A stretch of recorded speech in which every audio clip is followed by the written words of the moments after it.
I'm here with Joe Babbitt on the St. Lawrence River with the St. Lawrence Experience. And Joe, you've been here on the river for 50-something years. We won't go into too many details because it gives away the age. So you've been here a long time. Carp fishing, guiding for 6 years. That's right. But you've just got a beautiful place here. Why don't you tell us a little bit about it and some of the things you offer? Well, we offer an all-inclusive package for the carp. We pick everybody up at the airport, bring them here. We furnish a vehicle for while they're here, for them to drive, to go to the restaurants, to go to out to get groceries or whatever they need, provisions, go shopping. And we have boats on site so that each group has a boat to bait up with, to go out and get a fish if they can't land, if it hangs up in the weeds or whatever. So they have a boat to use. So, of course, the cabins and caravans. Yeah, so in the cabins we've got refrigerators, and we'll do that in a little bit. We'll go in and get some pictures of that. We've got the refrigerator, stove, sink, all the amenities at home here. This particular cabin, 2 bathrooms, 2 bedrooms. It's great. Satellite TV. But let's get back to the fishing part. You have just on your place here, what, half a mile of bank space to set up and fish? Oh yeah, the 2 farms, actually the farm up above here, I have the fishing rights on it. I have the fishing rights all the way through down to the border. So it's got to be, I would say, closer to half or 3/4 of a mile of fishing. Yeah, and we just set up right here in front of the cabins just because, you know, the comfort level, and we were catching fish out here. I think the best one we had went mid-30s, 35, something like that. Several good 20s. Well, there's beautiful eddies, and one of the reasons I chose the spot up here is a big eddy. We can't fish that early in the spring, but the rest of the time we can, as soon as the water goes down a little bit. And the water actually flows upriver right there. It's a natural eddy. This is a little pocket here right in front that's good fishing early. And down on the point, that point has just become famous almost for the number of fish that come off that. Big fish too. And then once again, like you say, you have the boat, so if someone wants to go upriver or downriver and find their own swim, kind of a little bit of the pioneering spirit involved here, and, you know, develop your own place. We went out this last week and we've looked. I don't think somebody could come here and spend a year and fish all the swims we saw, you know, spend 3 or 4 days on each one. You wouldn't have enough time. No, couldn't do it. There's so many places to fish here. It's unbelievable. We only covered about half of what here. This place you know. is amazing. And then you know, and then you just have all the comforts at home right here on the river. Yeah, and it's a great, big, beautiful, powerful river. There's fish out there that, you know, I haven't had anybody here yet quite good enough or lucky enough to land one. They just take the boat and pull it around and around and around, and finally a hook breaks or a line breaks or something happens. And, there's definitely we've seen some big fish, right? I'll tell you what, Joe, let's go ahead and let's move inside and take a look at the cabin.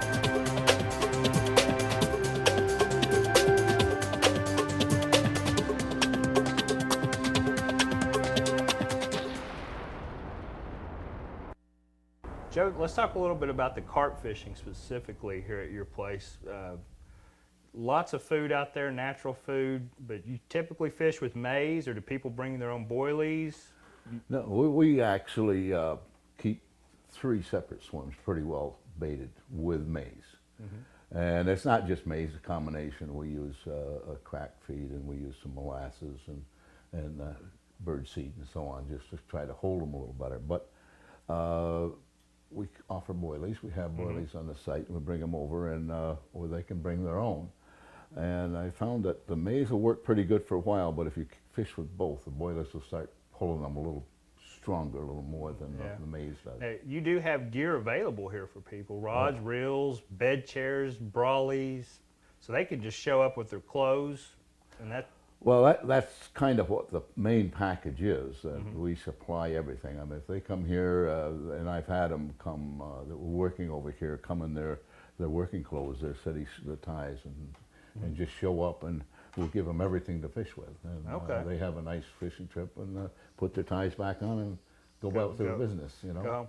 Okay. So right out here in just your property, give us some ideas of some of the sizes of fish people have caught in the past. Well. 47 and something was the biggest one that we've caught right off the site. We've had a lot of 42s, 43s, 44s. I would say that probably at least 20% of the fish that we catch are in the 30 plus range. Oh, those In 20%, and then we get a lot of 20s, and you know, really we get very few that under say 10 or 12 pounds. yeah. Very I few. don't think we've had any below that while we've been here this week. We don't get a lot of mirrors, but they are, you know, we get a that- mirror 15, 20, Yeah, 30 well, that's pounds. okay for those guys coming from England because that's what they typically catch is the mirror. So when you come over here and catch a really good common. Yeah, some big time. And you know, on the rigs and stuff, you just tend to keep things really simple, nothing fancy. We're just, you know, hair rig, boilies. That's Well, it. that you can't catch a fish if your line's on the shore. Mm-hmm. So the simpler you got it, the more time you spend with that in the water. These carp, because they're not sophisticated, Right. are going to. Right. You've got a better chance of Because catching it's such a more. vast amount of water out there. The new fish are coming in all the time. So it's Yeah. not like you're catching the same fish over and over. No. Those fish are moving on and new ones are coming in all the time. Right, and I've seen times when you could sit on the bank and cast as far as you could to the right and to the left, straight ahead, and you could not miss that shoal of fish. Right. You couldn't miss it. Right, and I've seen you go out there and bait up, and you're putting 5 to 10 5-gallon buckets at a time, and that's really not that much food when you think of how many fish are That's out there. 400 pounds of maize, isn't it? Yeah. Because the buckets weigh about 40 pounds. Right. So if we put 10 of them in there, we put a lot of bait in. Right. Well, I know we were fishing. We put out 5 to 7 buckets. They moved in, fed for about 2 hours, really good. 2 rods going at once, and then they're gone. Yeah, well, if they want to Yeah. go somewhere else, but if they're here, then at times, and most, quite often they're not moving except spawning time. They're making that trip down and they're to the spawning grounds and they're coming back up. But when they're kind of stationary, and you get those big shoals, they stay there, and as long as you keep feeding them, they'll stay there. Okay. Yeah. Okay. Well, now we have different seasons here. You kind of like the early spring. We're getting into June, and you're not. It's okay, but not great. But when and then you like September, October. Yeah, and I guess just because that's when my swims fish the best. Okay. June is spawning month. That's the month when it's the toughest probably to catch them, and it's going to test the good fish, the top fishermen, the better fishermen. July is another month. It's not totally great, but it's a test month. They scattered. They're feeding. They're trying to get back in condition, put some weight on, and so they're scattered and but they're feeding hard. Yeah. So you need to find those spots and key in on them, and you're going to catch fish. All right. All right.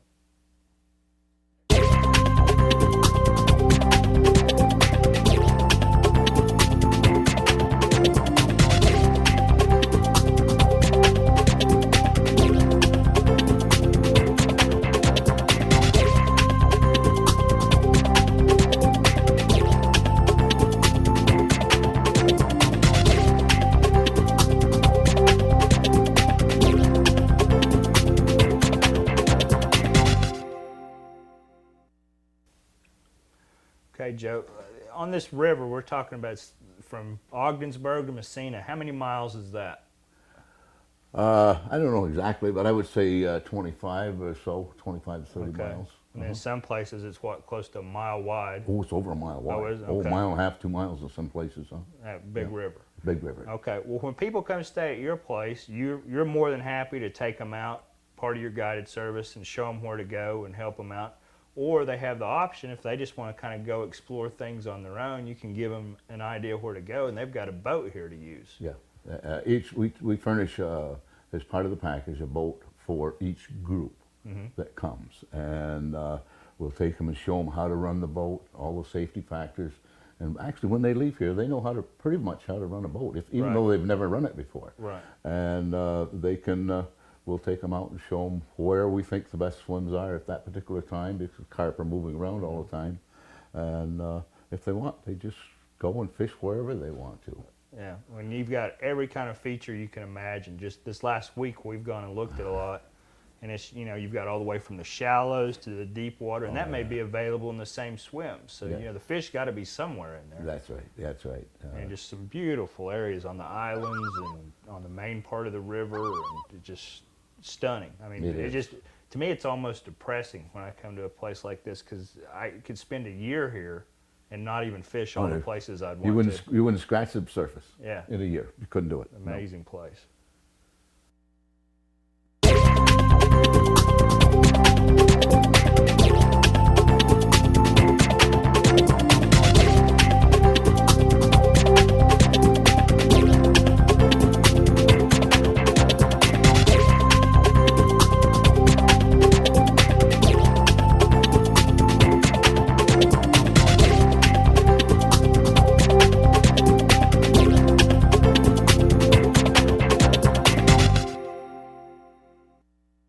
You stay here all year round, Joe, even in the winter. And so not only do you offer carp fishing, but you offer some type of hunting expeditions around the local area and other type of fish species to target. Yeah, we target all the different fishes.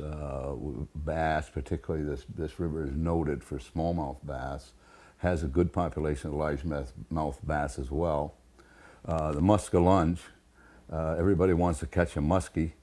The world record came from just upstream here, about a mile and a half, and that was 69 pounds and 12 ounces. Man. And that's one heck of a fish. That is a heck of a fish. Pike fishing is just spectacular just downstream here in the bay. Walleyes, they're getting back a nice population of walleyes. Okay. We try to get everybody to put as many of them back as they can, but they taste so good it's hard to put them back. As far as the hunting is concerned, these three townships, Madrid, Lisbon, and Waddington, have the highest population of white-tailed deer of any townships, as I know of them, in the state of New York, except the Long Island. You have loads of deer around here. Oh, yeah. Matter of fact, it's getting to a point that they're eating themselves a little bit out of house and home. And so we formed an association of farmers. We have 2,800 acres. And we bring people up here in the fall to hunt deer, and we supply them with doe permits, so they don't have to use their doe permit if they want a deer just for that. Or there's some real big bucks here too. So everybody, I think we had almost 100% success ratio last year. To beat. So what does it cost for somebody that would come over here to buy a hunting permit? And I mean, obviously you'd probably supply the guns and all that. No, we don't. No, we don't supply the guns. Okay. They bring their own bows and guns or whatever they're hunting with, but we give them a place to hunt that's exclusively theirs, a place to stay, and we charge $150 a day for that. Right. Okay. About what time of year does that kind of kick off? Bow hunting starts the 27th of September. Okay. And that goes all the way through to 5th of December. Okay, so pretty long there's season. a big long season there. Okay.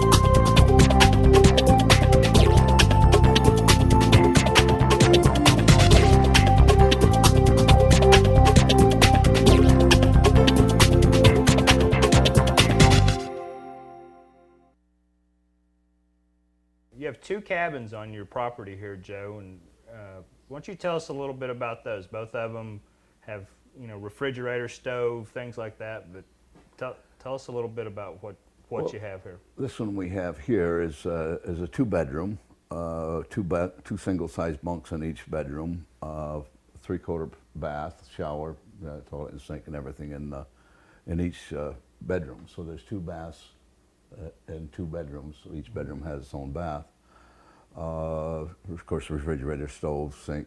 It's heated with wood, and also a gas backup in case you don't need the amount of heat that you need from a wood stove. Right. Yeah, even in the summer it gets a little cool here at times. Yeah, it does in the evening at times. Yeah, just kick on that little gas stove. One of the things I enjoy about when I stay here with you, Joe, is when you actually build a fire outside and everybody just gathers around the fire and you know, just talks about whatever. I mean, it's Isn't just, that great? Oh, Yeah, it's, I that's love it. one of the best parts of the atmosphere about staying here.